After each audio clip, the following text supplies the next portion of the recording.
Hello दोस्तों, कैसे हैं आप लोग। एक बार वापस से आपका स्वागत है मेरे चैनल में। और आज हम बात कर रहे हैं पिछली बार की तरह दक्षिण भारत के जो राजवंश थे उनके बारे में बात कर रहे थे।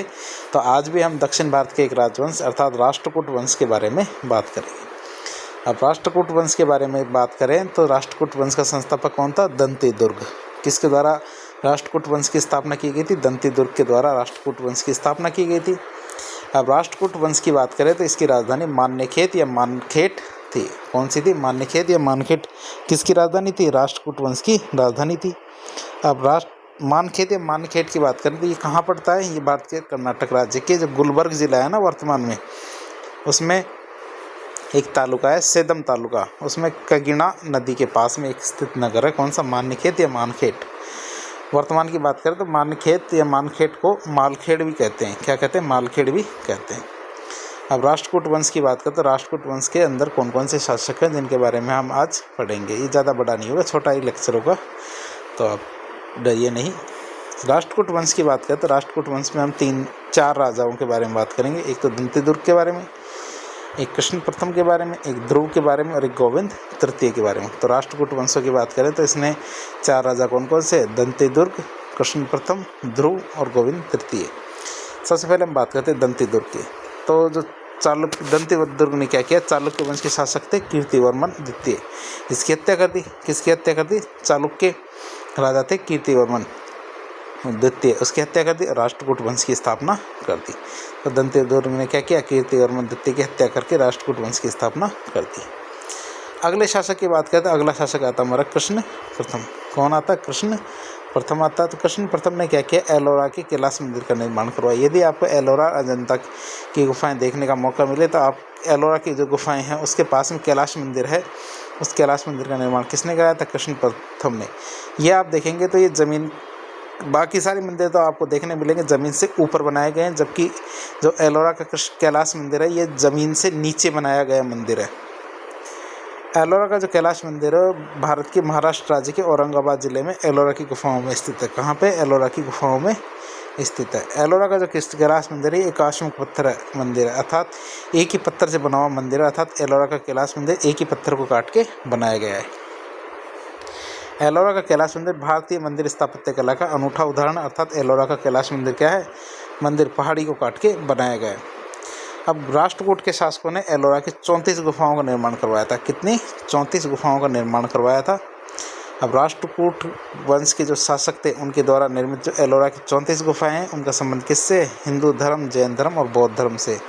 किससे? हिंदू धर्म, जैन धर्म और बौद्ध धर्म से संबंधित है। क्या? 34 की 34 गुफाएं। अगला राष्ट्रकूट शासक है हमारे ध्रुव। अगला राष्ट्रकूट शासक कौन सा? ध्रुव। तो ध्रुव के बारे में हम थोड़ी जानकारी लेते हैं। ध्रुव क्या था? राष्ट्रकूट वंश का ही शासक था। क्या था? ध्रुव राष्ट्रकूट वंश का शासक था। राष्ट्रकूट वंश के शासक ध्रुव ने क्या किया था? धारावर्ष की उपाधि धारण की थी। क्या किया था? धारावर्ष की उपाधि किसने धारण की? राष्ट्रकूट वंश के शासक ध्रुव ने। इसके बाद आता हमारा गोविंद तृतीय। गोविंद तृतीय की बात करते राष्ट्रकूट वंश का शासक सबसे महान राजा कौन था? गोविंद तृतीय।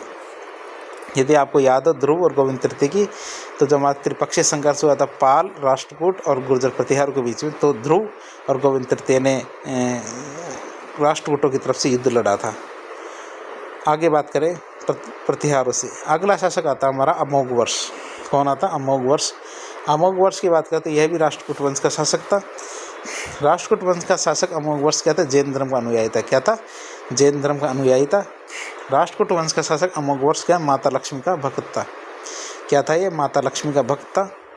राष्ट्रकूट वंश के शासक अमोघवर्ष ने अपनी उंगली काटकर माता लक्ष्मी को अर्पित कर दी थी। क्या की थी? माता लक्ष्मी को अर्पित कर दी थी। किसने? अमोघवर्ष ने अपनी उंगली काटकर। तो उनके लिए जाना जाता है कि अमोघवर्ष क्या था? माता लक्ष्मी का भक्त था। अमोघवर्ष क्या था? एक विद्वान शासक था। राष्ट्रकूट वंश के शासक अमोघवर्ष को दक्षिण भारत का अशोक कहा जाता है। क्या कहा जाता है? अमोघवर्ष को दक्षिण भारत का अशोक भी कहा जाता है। अब अमोघवर्ष की बेटी थी कौन? चंद्रवल्लभ। अमोघवर्ष की बेटी कौन थी? चंद्रवल्लभ। चंद्रवल्लभ को रायचूर दोआब का राजस्व मिलता था। चंद्रवल्लभ की बात करें तो चंद्रवल्लभ ने क्या किया था? रायचूर दोआब का राजस्व लेना शुरू कर दिया था। और रायचूर दोआब कहाँ है? कर्नाटक राज्य के रायचूर जिले में एक नगर का नाम है रायचूर। तो वहाँ का जो दोआब था ना एरिया, तो उस एरिया से जो राजस्व प्राप्त होता था वो अमोघवर्ष की बेटी चंद्रवल्लभ लेती थी। अरबियाती सुलेमान भी आता है, और अरबियाती सुलेमान ने अमोघ वर्ष को दुनिया के 4 सर्वश्रेष्ठ राजाओं में से एक बताया कि दुनिया में यदि 4 राजा देखें सबसे बढ़िया तो अमोघ वर्ष उनमें से एक है। ऐसा नहीं है अमोघ वर्ष ने कुछ सांस्कृतिक कार्य नहीं किया। सांस्कृतिक कार्य में देखें, जैसे पहली किताब तो उसने कविराज लिखी, दूसरी किताब कौन सी लिखी, दूसरी किताब हमारी रतनमालिका या रतनमाला लिखी।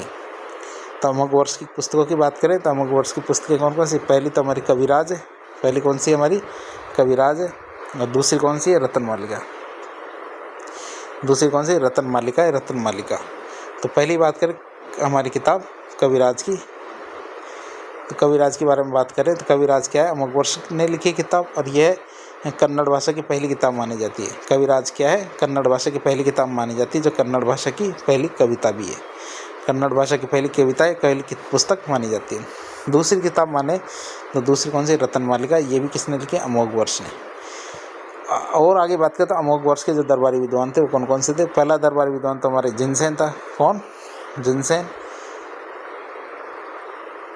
आगे बात करते हैं जिनसेन के आगे, दूसरा हमारा महावीराचार्य, दूसरा हमारा कौन सा, महावीराचार्य, दूसरा महावीराचार्य। तीसरा हमारे कौन सा है, शक्तियान, शक्तयान। तो हमारा दूसरा कौन सा, महावीराचार्य, तीसरा कौन सा, शक्तियान।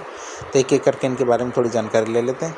पहले जिनसेन के बारे में बात करें, जिनसेन के बारे में बात करते हैं, राष्ट्रकूट वंश के शासक अमोघ वर्ष का दरबारी विद्वान था।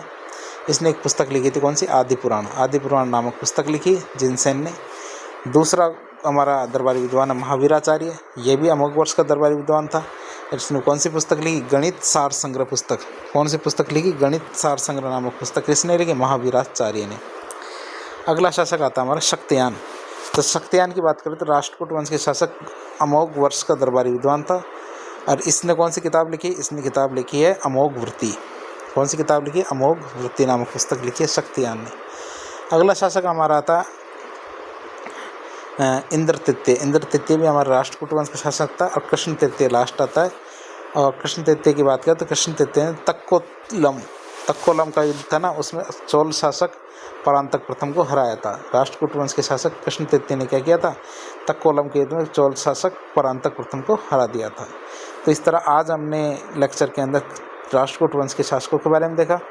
इस प्रकार के इन्फॉर्मेटिव वीडियोस देखने के लिए हमारे चैनल को लाइक करें, चैनल को सब्सक्राइब करें, वीडियो को लाइक करें, अपने दोस्तों के साथ शेयर करें। इससे पहले की वीडियो भी आप देखिए, जिससे आपकी इन्फॉर्मेशन बढ़ सके, और अपने दोस्तों के साथ शेयर करें। धन्यवाद।